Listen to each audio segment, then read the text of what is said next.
بسم الله الرحمن الرحيم والصلاة والسلام على رسول الله وعلى آله وصحبه أجمعين أما بعد. Salam alaikum à toutes et à tous qui vont regarder cette vidéo. Assalamu alaikum Yassine. Alaykoum salam, alaykoum salam. Donc aujourd'hui on se retrouve pour faire une réponse au livre de Ma'mar Metmati concernant le sujet des tarawih, où il affirme que les tarawih sont une bid'a. Donc il est venu avec apparemment 20 ans d'études, et il affirme aujourd'hui, en contredisant absolument tout le monde et tous les savants, sur le fait que, en affirmant que tarawih est une bid'a, est une innovation blâmable, instaurée par le deuxième calife de l'islam, Omar ibn Khattab radiallahu anhu. Donc voilà, ça c'est le point de son livre. Ce qu'on va démontrer, Inch'Allah, c'est que on va faire une réfutation scientifique de son livre en le lisant point par point, en faisant des commentaires, si bien sur la forme que sur le fond, en étayant sa méthodologie, pour voir si sa méthodologie est en adéquation avec ce qu'une bonne méthodologie doit être, ou si elle n'est absolument pas en adéquation et si elle a des manquements. Et on verra à travers justement la lecture de ce PDF euh, tous ces points-là, tout simplement. Et on prend le point numéro 1 de son PDF. Donc, Inch'Allah, il y aura une série de vidéos, si Allah le veut, si on en a la capacité. Aujourd'hui, c'est le premier épisode. On va s'atteler au premier point de son PDF. Son PDF est divisé en 12 parties. Il aborde 12 points. Donc, il n'est pas dit qu'on fera les 12 points, mais on fera les points principaux qui nécessitent une argumentation et une réponse. Le point numéro 1, Ma'mar Metmati en fait répond au fait que les savants disent que le prophète a prié avec ses compagnons. Donc les savants, comme c'est connu, affirment que le prophète sallallahu alayhi wa sallam a bel et bien prié avec ses compagnons pendant 3 jours, dans le hadith de Aïcha, de Zayd ibn Thabit et d'autres hadiths. Or, Metmati est contre cette affirmation et veut prouver à travers la citation de plusieurs textes et à travers sa conclusion, il veut prouver le fait que le prophète n'a jamais pris avec ses compagnons et que ses compagnons auraient pris à son insu. Donc ici, vous voyez, on va commencer à lire, Inch'Allah. Je mets en jaune ce qui nous intéresse. Il dit citation de l'intégralité des textes en rapport avec les tarawih présents dans le Sahih de Al-Bukhari et de Muslim. Premièrement, une bonne méthodologie, ce n'est pas citer les hadiths de Al-Bukhari et Muslim et baser son ijtihad sur seulement ces deux recueils. Une bonne méthodologie et la méthodologie des juristes sans exception, c'est de citer et de chercher absolument tout ce qui a trait au sujet avant de faire sa conclusion, pour pouvoir englober un maximum d'informations, rassembler un maximum d'informations et émettre une conclusion la plus fiable possible, en omettant le moins d'informations possible, ou en tout cas aucune information capitale. Or, Ma'mar Metmati dans son livre omet beaucoup d'informations qui sont pour moi capitales concernant les tarawih, et ce en se limitant aux deux recueils Al-Bukhari et Muslim. Donc cette méthodologie elle est mauvaise, elle contredit la méthodologie des juristes. Et on va citer un audio qui conforte en fait que Metmati soutient cette méthodologie. Qui rapporte quelle référence? La référence, c'est dans Sunan Tirmidhi, Ah, d'accord. numéro 806. Bah oui, mais si tu violes tes propres règles théologiques, j'y suis pour rien. Bah, tout le monde sait que les sahih sont la référence avant les autres livres. Donc quand tu prends Bukhari, qui est un sahih, et le livre le plus reconnu comme authentique après le Coran, et quand tu prends Sahih Muslim, tu les prends les deux, et que tu vas chercher tous les textes qui sont par rapport au Tarawih, tu trouveras 5 textes dans Bukhari, et tu trouveras 5 ou 6 textes dans Muslim. Et dans les textes de Bukhari et Muslim, les textes sont clairs. Le prophète, il est sorti pendant 3 ou 4 jours, ils ont prié à son insu. Dès qu'il a vu qu'ils ont prié à son insu, il n'est pas revenu. Le 4e jour, ils sont partis le chercher, en jetant des cailloux dans sa maison. Il est sorti de sa maison, il leur a dit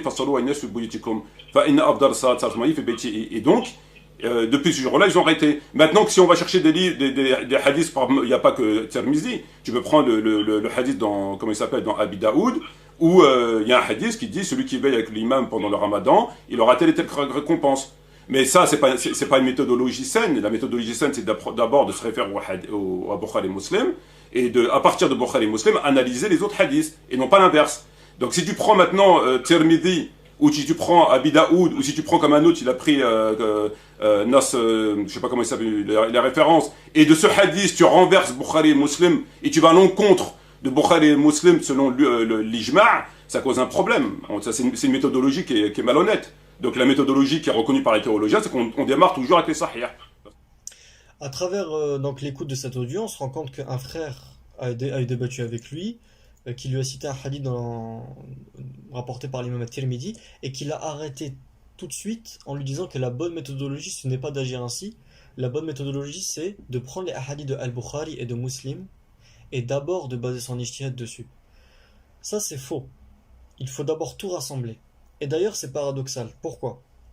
Car Metmati lui-même a fait des vidéos. Tu me dis si je me trompe, Yacine, mais Metmati, il a fait des vidéos où dedans il explique qu'avant de tirer des conclusions sur un sujet, il faut prendre absolument tous les ouvrages. Oui, oui, bien sûr. Dans beaucoup de ses lives, il cite ça et il dit que pour faire une conclusion correcte sur un sujet, je mets tous les hadiths qui est en rapport avec ce sujet-là, d'accord? Parce que s'il manque un hadith ou plusieurs hadiths, le sujet reste toujours ouvert. Et ça, c'est une méthodologie qu'il a toujours adoptée. Et voilà. Ouais, bah oui, cette méthodologie, il l'a exposé dans une vidéo, il a montré un certain nombre de livres, où il a pris des Masanid, donc des Musnad, où il a pris Que beaucoup des ouvrages de hadith. voilà, beaucoup d'ouvrages de hadith en dehors d'Al-Bukhari Muslim, et Al-Bukhari Muslim aussi, donc tout. Mhm. Et il a dit qu'il a lu ces ouvrages pour justement tirer ses conclusions. Non, Donc la question que je me pose aujourd'hui, c'est pourquoi aujourd'hui il se contredit en citant que Al-Bukhari Muslim et en basant uniquement son ijtihad que sur Al-Bukhari Muslim. c'est une question qu'il faudrait lui poser.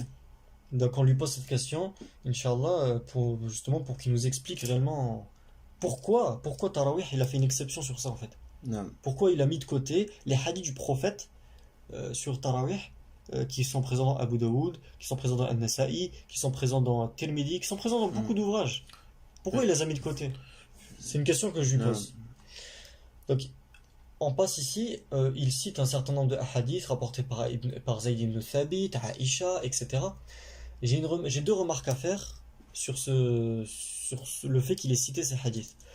Donc c'est bien, il a cité des hadiths, ou plutôt des traductions, sauf que, il y a un problème. Des fois, il mentionne le rapporteur, comme ici, il mentionne Aïcha par exemple, mais des fois, il passe directement au hadith lui-même, et il ne mentionne absolument pas le rapporteur. Donc le hadith, il commence, le messager d'Allah sallallahu alayhi wa sallam se ménageait un petit coin jusqu'à la fin du hadith. Et il ne cite pas le rapporteur. Donc ça, c'est une absence de sérieux au niveau de la méthodologie. Donc ça, il faut qu'il le corrige. Ça, c'est au niveau de la forme. Hein. Ensuite, une autre remarque, par exemple, dans ce hadith-là, on aurait tendance à croire que, on ne sait pas qui c'est qui le rapporte. Ce hadith, il est rapporté par Anas ibn Malik, car c'est lui qui s'est mis à côté du prophète, qui s'est tenu debout avec un certain nombre d'hommes, etc. Donc il faut notifier le rapporteur du hadith, c'est très important. Deuxième remarque, c'est le référencement des hadiths. Si on regarde bien, il n'a référencé que ce hadith-là, alors qu'il en a cité une dizaine. Il a cité quelques hadiths avec ses riwayat, avec leurs riwayat. Ah, justement, il a dit dans le débat qu'on a eu avec lui, il s'est attaché à sourcer tous les ouvrages. D'accord? À sourcer tous les textes. C'est ce qu'il a dit. Juste prenez le livre, lisez, il y a tout dedans. Non. Il a répété à plusieurs fois. Bien À sûr. plusieurs reprises. Oui, donc ce qui nous pose encore une autre question, c'est pourquoi dans ces ouvrages, dans ces vidéos, il s'appuie tant à dire qu'il faut référencer toute chose, ou qu'il l'a référencé, il affirme qu'il a référencé toute chose, et quand on se retourne vers son livre, on s'aperçoit que c'est absolument pas le cas. Non.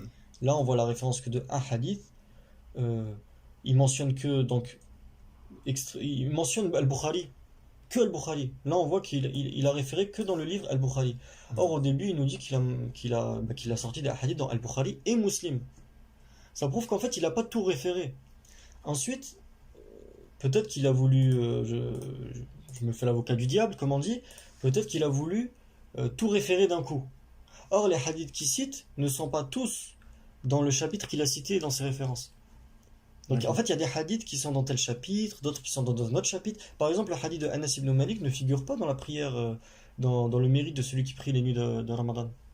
Bablu fadlu qiyami Ramadan ne figure pas dans cet ouvrage. En tout cas dans ce sous-chapitre. Donc ça, c'est une erreur de méthodologie que j'aimerais souligner, avec le fait, une petite parenthèse sur le référencement, on ne mentionne pas le volume avec les pages, sans mentionner la maison d'édition. Car la personne, si elle a un livre de Al-Bukhari chez elle, elle va pas s'amuser à aller dans le tome 1 à la page 639. Parce il y aura forcément une autre édition. Donc en fait, c'est un travail qui perturbe le lecteur et qui n'est pas clair et limpide. Ce qu'il faut faire en citant un hadith, c'est mentionner le numéro pour aller directement à la source. Et même si, en fonction des maisons d'édition, le chiffre il peut changer, généralement c'est le même. Donc Non. il va changer que de un ou 2 ou 3 maximum. Donc en général, ce sera toujours la même chose. Donc on va passer dans le vif du sujet. Toutes ces remarques, c'était, on va dire, sur la forme, mais aussi sur le sérieux du livre, quoi. Parce qu'un livre qui est censé être le résultat d'un travail de 20 ans, c'est quand même, j'ai envie de dire, aberrant de trouver ce genre de remarques à faire. Tout à fait. Tout à fait. Tout à fait. Une thèse de magistère, c'est pas fait en 20 ans. C'est fait en quelques années, même pas. Hmm. Pourtant, c'est très sérieux. Ouais. Donc là, lui, il prétend nous apporter sa thèse concernant Tarawih, un travail de 20 ans, et j'ai plus l'impression d'avoir un travail de quelques jours. Un travail d'amateur. C'est c'est ce qu'on peut penser. Donc je te laisse C'est ce qu'on voit. je te laisse faire la lecture du texte lui-même et on commentera si nécessaire. Euh, Alors il dit dans son ouvrage, comme nous l'avons dit précédemment, nous avons extrait et exposé l'intégralité des textes en rapport avec les tarawih, présents dans le Sahih de Bukhari et celui de Muslim. Oui, donc voilà, c'est une mauvaise méthodologie. De plus, on mettra des extraits vidéo qui montrent en fait l'estime, l'estime que Metmati porte aux ouvrages de Al-Bukhari et Muslim. Non. Et on va voir véritablement, parce qu'il fait des vidéos où le titre c'est quoi? C'est l'inauthentique de Al-Bukhari.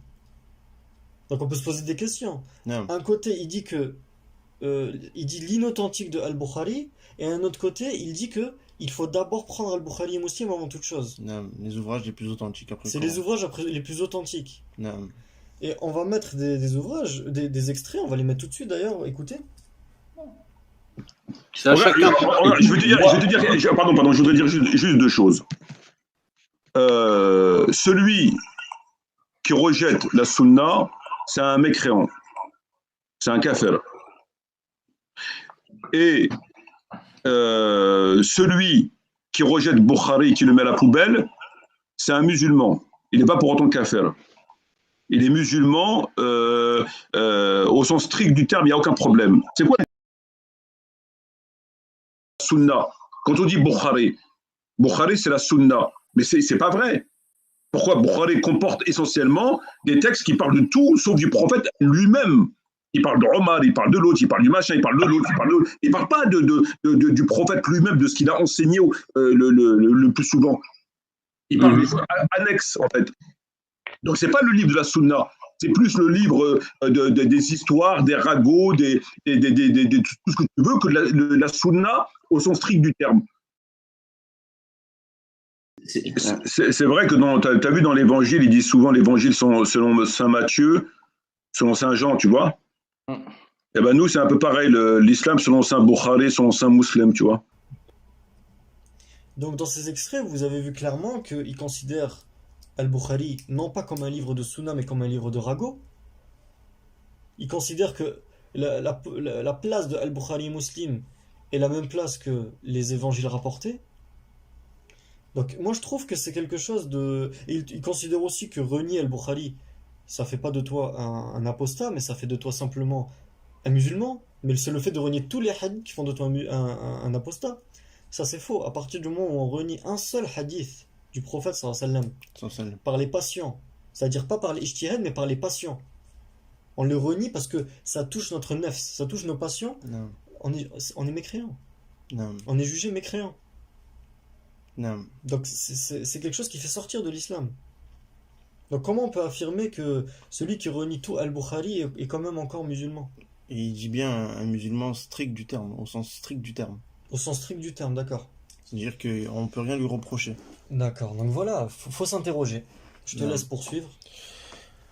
Alors, il dit, à la lecture de ces textes, nous constatons de façon tout à fait claire que le prophète n'a jamais prié avec ses compagnons et que si l'on se penche un tant soit peu sérieusement sur ces mêmes textes, on se rendra rapidement compte que les compagnons ont suivi la prière du prophète à son insu. Donc on apprend deux choses à travers la lecture de ce passage. C'est que premièrement, le prophète n'a jamais prié avec ses compagnons. Non. Deuxièmement, non seulement il n'a jamais prié avec ses compagnons, mais ils ont prié à son insu. Non.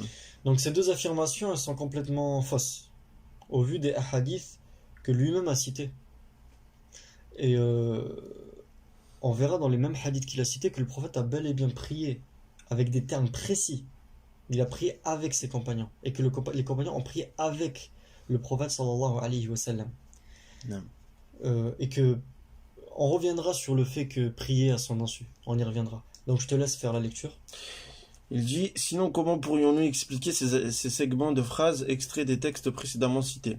Il déclara, j'ai bien vu ce que vous avez fait, rien ne m'a empêché de sortir à votre rencontre. D'accord, moi j'ai remarqué deux choses à travers la lecture de ça. C'est que premièrement, quand il cite j'ai bien vu ce que vous avez fait, il se contredit. C'est-à-dire, prier à l'insu de quelqu'un, c'est prier alors qu'il ignore cette chose-là. Mais juste après, il déclare j'ai bien vu ce que vous avez fait. Donc en fait, il cite une affirmation, deux lignes plus tard, il se contredit. Moi, Non. je sais pas comment on peut expliquer ça à Yassine. Non, on peut pas du tout l'expliquer. Parce que comment Yanni, il prie derrière lui, et lui, il le sait pas, pendant plusieurs jours. Hmm. D'accord? Et qu'après, il interdit une chose dont il n'a pas connaissance de base. Oui. Hein? Prier à l'insu de quelqu'un, je le rappelle, hein, c'est marqué à l'écran, ou plutôt faire quelque chose à l'insu de quelqu'un, c'est sans qu'il s'en doute en échappant à son intention. Donc voilà. C'est la définition du Larousse, hein? C'est bien ça? C'est la définition du Larousse. Non. Mais moi, ça m'étonne qu'on doit revenir à ce niveau si bas, Non. de venir définir des termes. Hmm. Pour, Mais surtout que ces choses-là sont totalement contredites à la lecture des textes. donc à la lecture des textes, d'ailleurs, on va en faire la lecture, mais on va citer quelques exemples maintenant. Celui-ci, dès qu'il s'en aperçut, donc le prophète s'est aperçu. On va citer une nuit, on va dire, un autre hadith, il dit cela ne m'était pas inconnu que vous étiez ici. Donc le prophète le savait, c'était pas à son insu. Je n'ignorais pas votre présence. On peut citer quoi d'autre? La chose fut racontée, etc. Enfin voilà, informé étant ainsi, je suis au courant de ce que vous avez fait. Donc tous ces hadiths nous montrent une seule chose en réalité, c'est que le prophète n'a jamais, au grand jamais, ignoré la présence des compagnons derrière lui. Non. Donc s'il a jamais ignoré leur présence, ben ils n'ont jamais pris à leur insu, à son insu. Non. Et oui. Ils n'ont jamais pris à son insu. Mm. Ça contredit le terme même. Non. Le terme on l'a défini, ça le contredit totalement. Et j'ai envie de dire, c'est même pas nous qui le contredisons, c'est Ma'mar lui-même en citant les hadiths du prophète. Non, mais exactement. Donc ça c'est une question que je lui pose et en même temps j'ai même pas besoin de réponse parce que c'est tellement clair. Mm. Là il y a marqué quoi? Le prophète sentit notre présence. Sentir la présence de Non. quelqu'un. Comment mais- tu peux en même temps... Moi j'ai une question à te poser. Non. Une question à te poser. Comment tu peux en même temps sentir la présence de quelqu'un et dans ce même temps, la personne qui est derrière toi prie à ton insu? C'est totalement impossible. Regardez, C'est incroyable. il dit lui-même dans son ouvrage, je n'ignorais pas votre présence. C'est un morceau de hadith qu'il a pris, et il dit bien le prophète, je n'ignorais pas votre présence. Oui, je les ai surlignés en jaune, mais c'est clair. Enfin, je sais pas. Donc, il a affirmé le contraire. Il a affirmé le contraire. Maintenant, il doit se justifier. Voilà, il doit il doit justifier, justifier, il doit s'expliquer. Il doit s'expliquer. Voilà. En tout cas, il y a deux solutions. Soit c'est une erreur manifeste, soit c'est pas français. Il n'y a pas d'autre choix en fait. Non. Soit c'est une erreur manifeste, soit c'est pas français. On continue. Il dit rien ne m'a empêché de sortir à votre rencontre. Là, il a coupé le hadith. Parce qu'il a cité le hadith de Aïcha ici. Là, c'est le hadith complet de Aïcha, rapporté par Muslim, numéro 274. Sauf que Aïcha ne rapporte pas ceci du prophète. Aïcha rapporte aussi, là c'est marqué en rouge pour ceux qui veulent se référer, Metmati a cité Falam yamna'ni min al-khuruj ilaykum. Rien ne m'a empêché de vous rejoindre. Et il a cité ce hadith ici, il a coupé ici. Sauf que il manque ce qu'on appelle en arabe al-istithna, l'exception. Sauf que je n'ai eu peur. Rien ne m'a empêché de vous rejoindre, si ce n'est que j'ai eu peur que ça devienne obligatoire pour vous. Donc cette raison, cette aïla, il l'a pas mentionné. Et ça, dans la science du hadith, c'est une erreur. Je vous cite un ouvrage, l'ouvrage de Sheikh Al-Uthaymin qui s'appelle Mustalah al-Hadith. Il a écrit un sous-chapitre dedans qui s'appelle Ikhtisar al-Hadith, c'est-à-dire le fait de citer le hadith en résumé. Donc il dit qu'il n'est pas permis de citer le hadith en résumé si ce n'est en remplissant 5 conditions. Parmi ces conditions, on va en citer une. An la yakhilla bima'na al-hadith kal-istithna. C'est que le hadith ne soit pas exempté, ne soit pas détourné de son sens. Ne soit pas amputé, on peut dire le mot amputé de son sens comme l'exception. Donc l'exception, on doit obligatoirement la mentionner. Il a cité un exemple, le hadith où le prophète il dit La tabi'u dhahab bi-dhahab illa mathalan bi-mathalin. Ne vendez pas l'or par l'or si ce n'est d'un équivalent. C'est-à-dire quand on vend l'or par l'or, on doit recevoir l'équivalent en or. Mais si maintenant on coupe l'exception et qu'on dit ne vendez pas l'or par l'or, ben là on comprend quoi? On comprend que la vente d'or c'est interdit. Que la vente de l'or par l'or c'est interdit. Or c'est pas interdit, mais c'est juste conditionné. Non, mais en fait, ça porte à confusion en fait. Donc le fait de ne pas mentionner l'istithna c'est interdit dans l'islam en fait. Non. C'est parce que ça tourne et ça rentre dans, malheureusement, hein, ça rentre dans le hadith Man kadhaba alayya muta'ammidan, celui qui ment à mon encontre volontairement, qui prépare sa place en enfer. Parce que là, on tord le texte. Donc moi, tout ce que j'espère de Metmati, c'est qu'il n'a pas fait le volontairement. Ça, on le laissera aussi, il devra s'expliquer là-dessus aussi. Donc ça, on va dire, c'est sa conscience, quoi. Non. Ça peut être une erreur après. Oui, bien sûr. Mais j'espère juste pour lui que c'est pas volontaire, parce que sinon c'est grave. Le fait de couper des hadiths, de pas mentionner ce qui est voulu, ça c'est impossible dans le hadith. Donc voilà. Ensuite, qu'est-ce que tu peux dire sur ce passage? Il cite un certain nombre de segments, comme il dit. Il cite un certain nombre de segments, il coupe les hadiths, et c'est vraiment très très dur à lire, j'ai envie de te dire. En fait, c'est dur à lire, on sait pas où il va en venir. On sait pas en fait On sait pas où il va en venir. Moi, de ce que j'ai compris, on va directement lire sa conclusion en fait. Non. Parce que durant tous ces passages-là, je vais vous le mettre je vais vous le surligner. Durant tous ces passages, sans exception, il est en train de citer des segments. D'accord? Comme il l'a mentionné lui-même. Hein. Il est en train de mentionner des segments. Voilà. Tout ça c'est des segments. C'est des parties de hadith. Et je le rappelle, dans ces parties de hadith, le prophète savait très bien que les compagnons prient derrière lui. Parenthèse refermée. On arrive à la conclusion. La conclusion, c'est quoi?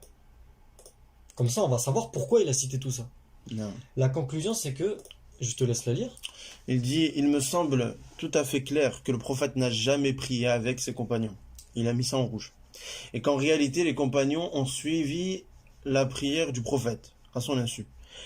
Et lorsque celui-ci s'en rendit compte, il a, comme nous l'avons vu, immédiatement arrêté sa prière, il a immédiatement arrêté sa prière, et par la même occasion, mis un terme radical à la volonté des compagnons de prier avec lui lorsqu'il leur dit « Priez chez vous ». D'accord. Donc là, en fait, si j'ai bien compris, il a cité tous ces morceaux pour prouver que le prophète n'a jamais prié avec ses compagnons. Non. Or, parmi ces hadiths, on va voir l'entièreté. La deuxième partie ici, le hadith rapporté par Al-Bukhari, numéro 2012, on voit très bien les termes. En fait, on va voir les termes de Aïcha. Qu'est-ce qu'elle a utilisé comme terme? Elle a dit des hommes ont prié de sa prière. C'est-à-dire, ils ont prié avec lui.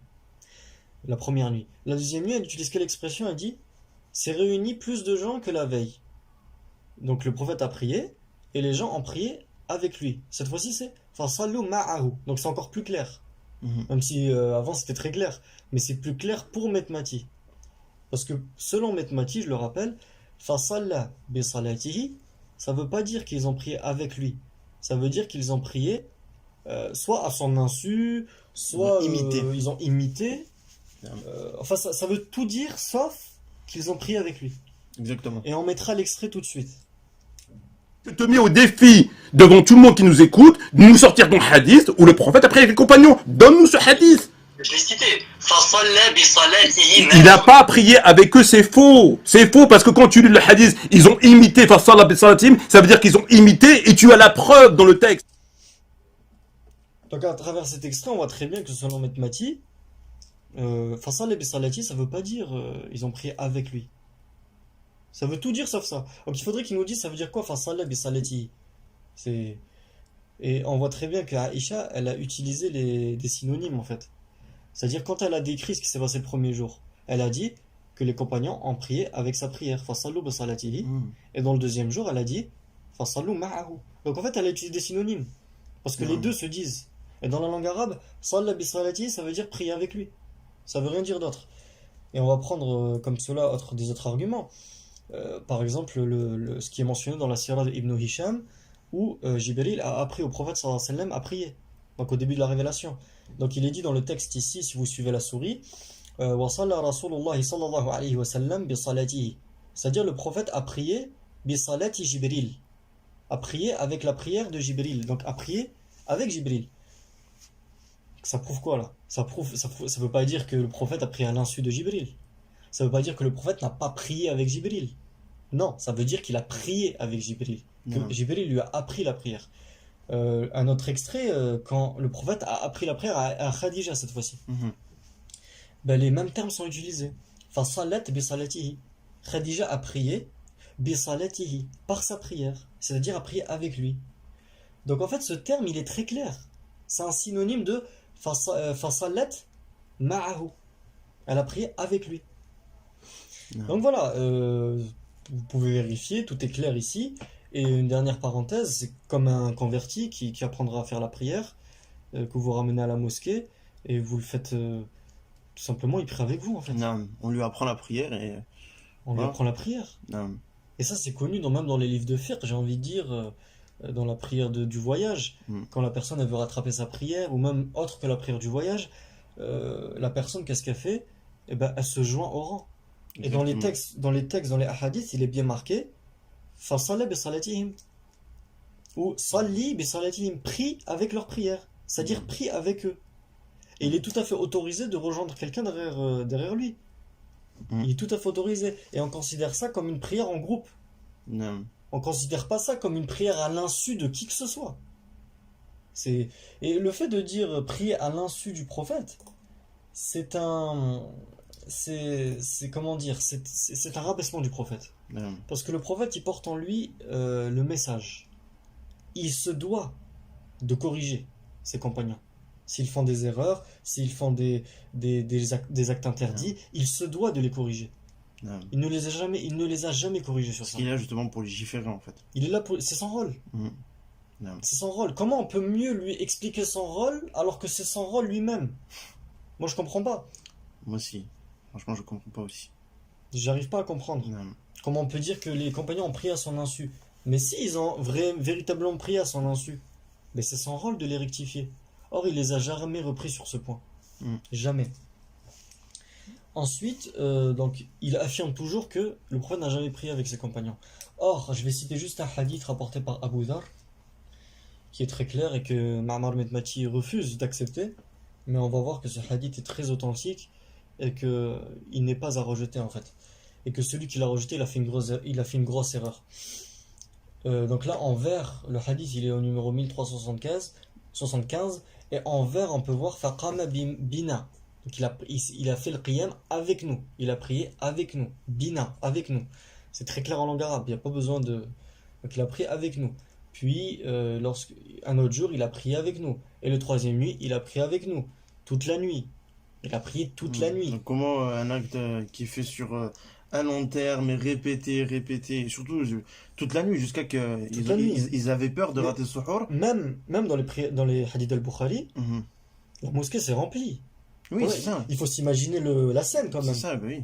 Le prophète prie, la mosquée est blindée. Ouais, bien sûr. chaque jour encore plus. Chaque jour encore plus. Et comment tout ça, on peut le concilier avec le fait qu'il priait à son insu, alors qu'il va plus loin, c'est-à-dire que la prière dure plus longtemps, la mosquée se remplit beaucoup plus, et avec tout ça, et en plus l'interdiction, et avec tout ça, ils ont prié à son insu.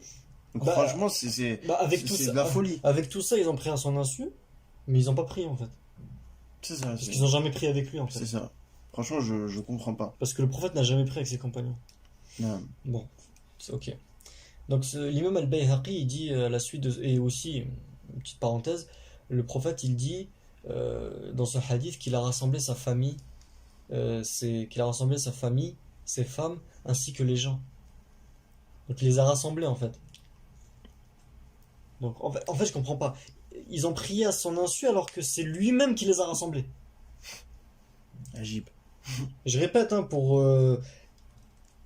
les compagnons ont prié à l'insu du prophète, alors que dans le hadith d'Abu Dharr, lui-même les a rassemblés. Hmm. Bref, moi je pense que c'est son commentaire. Hein. Y a pas besoin de Oui, commenter. il n'y a pas besoin de commenter ça, quoi. Al-Bayhaqi, il dit à la suite de ce hadith, ceci est une affirmation du mérite des prières de Tarawih en groupe. Mhm. Donc il a bien compris, alhamdoulilah, Al-Bayhaqi, il a bien Non. compris ce hadith, quoi. Non. Donc ce hadith, il est aussi rapporté par le compagnon An-Nu'man ibn Bashir. Maintenant, certains, ils essaient de dire que ce hadith, il est faible. D'accord? Donc on va répondre à ça très rapidement, parce qu'il n'y a pas besoin de s'étaler là-dessus en réalité. Non. Ce hadith, il a été authentifié par tous les noms que vous voyez ici. J'ai cité 7 personnes. Toutes ces personnes, ils sont qualifiés dans la science du hadith, c'est des spécialistes. Ça, c'est un point. Deuxième point, malgré tout ça, il nous rapporte une parole d'Abu Duhya, en disant qu'il aurait dit que le hadith rapporté dans le Sahih de Ibn Hibban, il n'est pas authentique. Alors moi, j'aimerais encore une fois lui faire rappeler une chose, c'est que avant de citer ça, il faut déjà qu'il donne la référence. Il faut qu'il donne la référence du hadith qui est rapporté par Ibn Hibban dans son authentique, d'accord? Et qu'on puisse regarder la chaîne de transmission ensemble, pour voir si c'est le même hadith ou si c'est pas un même hadith, si c'est un autre. Donc Ouais. il soit un peu plus sérieux dans sa méthodologie en fait.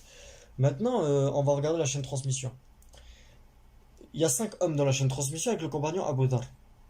Les 5 hommes, ils sont tous dignes de confiance. Et les 5 hommes, comme c'est marqué à l'écran, hein, les 5 hommes, Al-Bukhari et Muslim, les ont considérés comme dignes de confiance et en sortir leur hadith dans leurs propres ouvrages. C'est-à-dire là, ce que tu es en train de dire, c'est qu'on retrouve les mêmes noms qui ont rapporté ce hadith-là, on les retrouve dans les recueils authentiques. On les retrouve dans les recueils authentiques. C'est juste le hadith qu'on ne retrouve pas. Oui, c'est juste le Mais hadith. tous les rapporteurs, on les retrouve. D'accord. Ça prouve que même Al-Bukhari et Muslim, ben, ils approuvaient ces rapporteurs. Tout simplement. Donc il n'y a Non. aucun débat à faire. Non, il n'y a aucun débat à faire. Toutes les personnes de la chaîne de transmission sont dignes de confiance. Toutes les personnes de la chaîne de transmission ont été rapportées dans les authentiques. Il n'y a aucune autre parole à dire. commentaire Il à n'y a faire. aucun commentaire à faire. Aucun. Ensuite, il dit que lorsque le prophète s'est rendu compte, il a immédiatement arrêté. C'est faux. Parce que le premier jour, lorsque le prophète s'est rendu compte tout de suite. Hein. Et c'est pas, ils ont pris à côté, les gens étaient en certain nombre. Dès le premier jour, le prophète s'est rendu compte. Non. Et même si on peut dire qu'il s'est pas rendu compte pendant la prière, on va lui mettre ce bénéfice du doute pour aller dans le sens de son argumentation. Bien sûr, c'est faux, mais on va aller dans son sens. Ben à la fin de la raka'a, tu te rends quand même compte qu'il y a des gens derrière toi. Non? Bah oui. Non. Donc ça prouve que dès le premier jour, il s'est rendu compte que des gens priaient derrière lui, tout simplement. Non. Donc cette phrase, elle est fausse. Ils n'ont jamais prié avec lui, ou que il a immédiatement arrêté. Non, il n'a pas immédiatement arrêté, Mhm. parce que quand il s'est rendu compte le premier jour, il a pris le deuxième et le troisième. Non. Et ce qui lui a fait arrêter, c'est pas parce qu'ils ont pris à son insu ou je ne sais quoi. Non. Non. C'est que pour un motif. Ouais. C'est qu'elle a eu peur que ça devienne obligatoire. Non. Donc voilà, je sais pas si tu veux rajouter quelque chose. Moi, j'ai rien à rajouter. C'est clair. Hein. Finalement, c'est totalement clair. Et même là, on a pris beaucoup de temps pour répondre à ce truc de insu, etc. Et qu'il a immédiatement arrêté, alors que le contexte de ce hadith-là est très très clair. Et j'aimerais rajouter une confirmation. C'est le fait que Ma'mar Metmati confirme et plutôt témoigne du fait que Moussa, donc le savant Moussa Shahin Lachin, est le spécialiste de la langue arabe en fait, il a dit qu'il connaît mieux la langue arabe que tout le monde Que tout le monde aujourd'hui est présent sur Terre, il dit. présent sur Terre. Et on va vous mettre l'extrait. موسى شاهين لاشين الشيخ العلامة موسى شاهين لاشين شرح صحيح مسلم. Il a fait un شرح de Sahih Muslim dans lequel il te dit رضعت عائشة فعلا. Ça c'est le شرح, c'est pas le texte. Je répète mot pour mot, c'est écrit dans le شرح de Moussa Shahin Lachine, qui connaît la langue arabe mieux que tous ceux qui sont sur terre aujourd'hui. Lui, c'est des dizaines de volumes. Il te fait des charhs du musulman, lui. Donc nous, à côté de lui, on est... voilà. Donc son nom, c'est Moussa Shahin Lachine. Charh Sahih Muslim. Donc voilà, à travers cet extrait, vous avez le témoignage de Ma'mar al-Metmati. Maintenant, cette personne, ce savant, il a des ouvrages. Non. Parmi ses ouvrages, il a expliqué le Sahih de l'imam al-Bukhari. Non, Muslim. Non, le Sahih de l'imam Muslim, excuse-moi. Et il a dit quoi? Est-ce que lui, il a compris que les compagnons ont prié avec le prophète ou que les compagnons n'ont pas prié comme Ma'mar? C'est un spécialiste de la langue arabe selon Ma'mar. Non. Donc Donc il devrait comprendre comme mathématique normalement. bah, c'est plutôt le contraire. C'est Metmati devrait plutôt comprendre comme lui, Ah, vu qu'il le considère. Non, bien sûr. Donc, Mais vous voyez ce qu'il dit? donc il dit que le prophète, il n'a pas pris les salats de Tarawih en groupe dans la mosquée, si ce n'est les trois nuits. Non.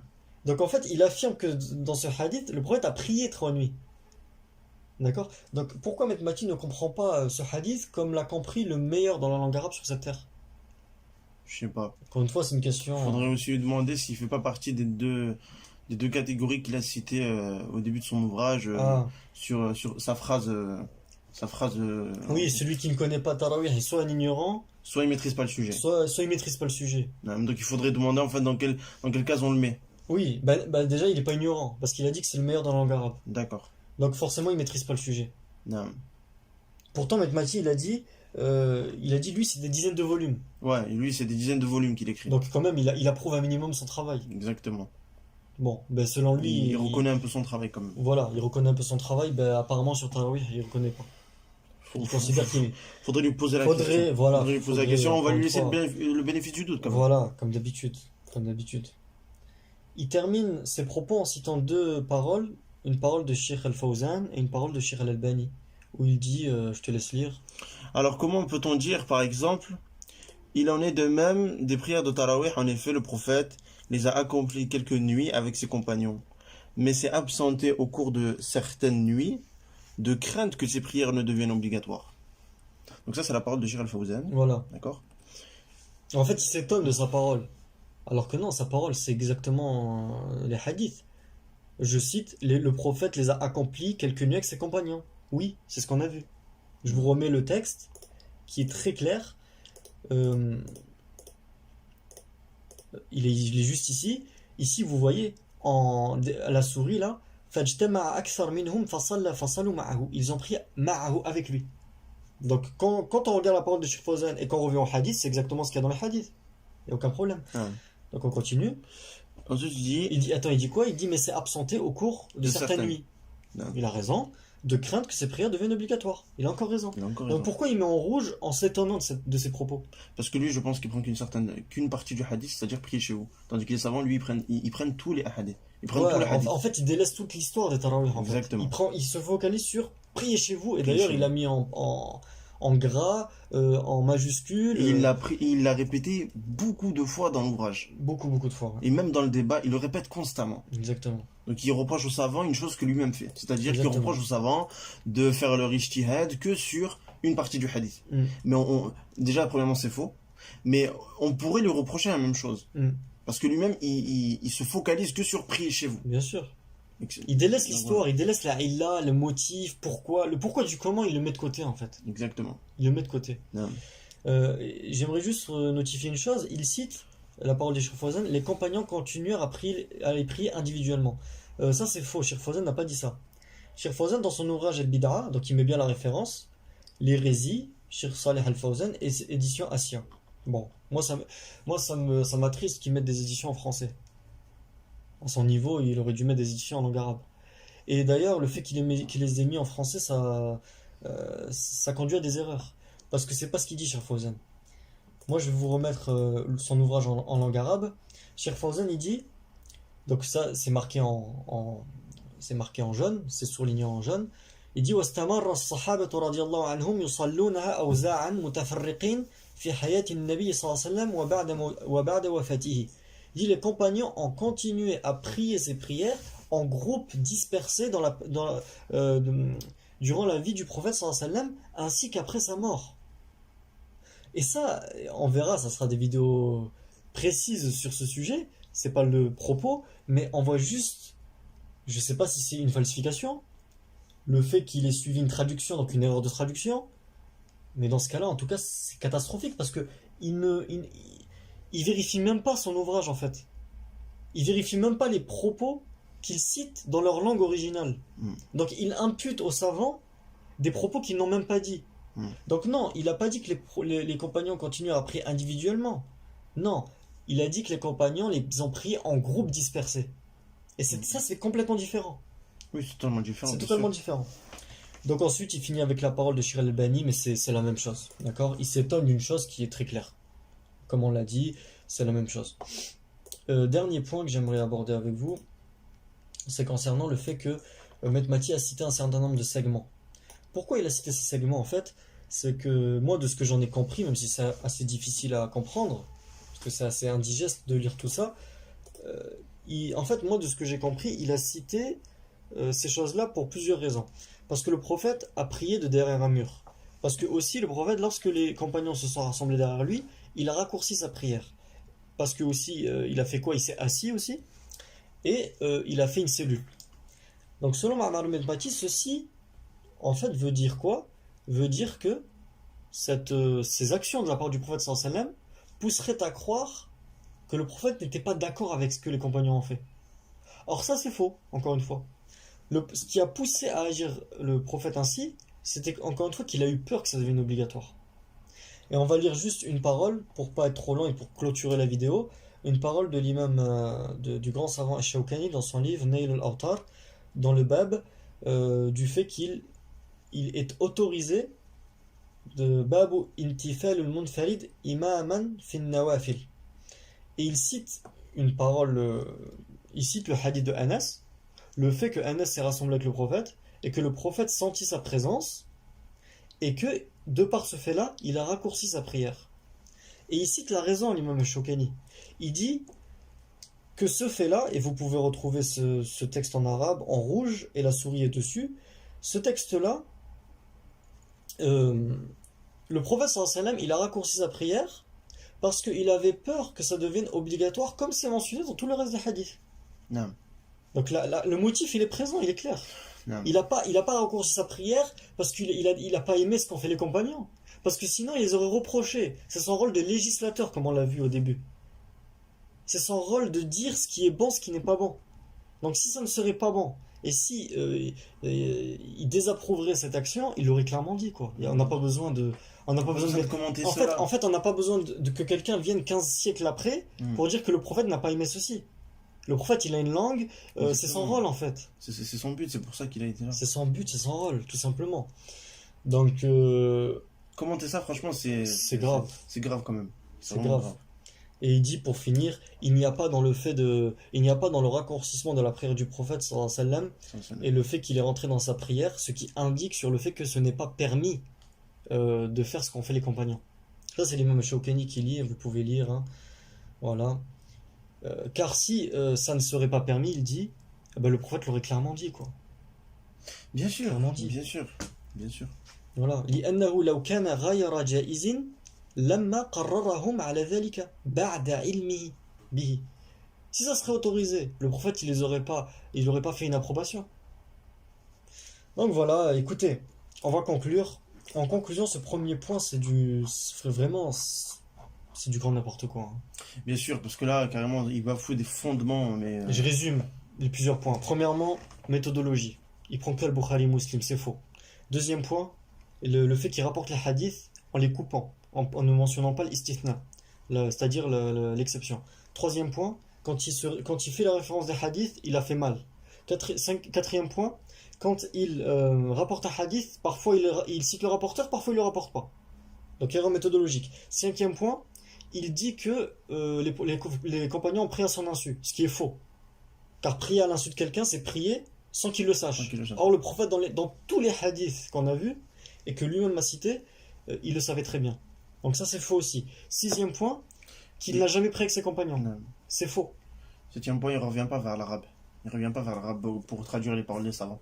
Exactement, il revient pas vers l'arabe, ce qui lui pousse à faire des erreurs quand il a cité la parole de Cheikh Fawzan, Non. où cette parole est fausse en fait. C'est Exactement. pas ce qu'il a dit, Cheikh Fawzan. Voilà, ensuite, qu'est-ce qu'on pourrait dire? Et huitièmement, pour finir, c'est que le prophète n'a pas immédiatement arrêté dès qu'il s'en est rendu compte. Non, il a prié la deuxième prière, puis la troisième, puis lorsque la peur s'est vraiment concrétisée en lui, il a décidé d'arrêter. Non. Donc voilà, en conclusion, c'est ça. Et t'as quelque chose à rajouter?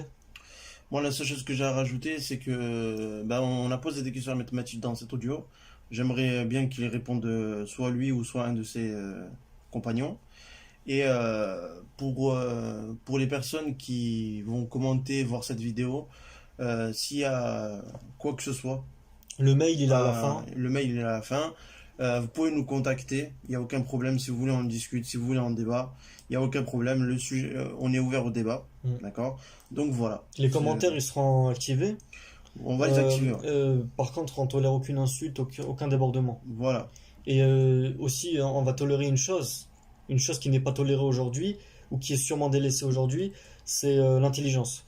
Donc quand on verra quelqu'un qui veut pas faire avancer la discussion, qui ne présente aucun argument et qui ne répond pas au nôtre, ça sera pas acceptable en fait. Non.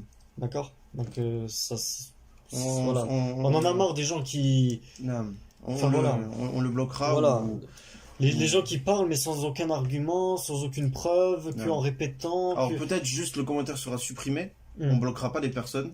Oui, Mais parce qu'on les laisse quand même parler. Mais par contre, si la personne réitère beaucoup trop le commentaire et dit beaucoup trop de choses fausses, là par contre, elle sera définitivement bloquée. Ça, oui, c'est- voilà. Donc nous, on reste ouvert au débat et on aimerait, barakallahu fikoum, du sérieux dans cette discussion, c'est tout. Et la meilleure manière, encore une fois, de nous faire parvenir vos arguments, c'est par la case mail. Ça sera plus clair, plus distinct, et on pourra vous répondre, Inch'Allah. Non. Donc voilà. C'est bon?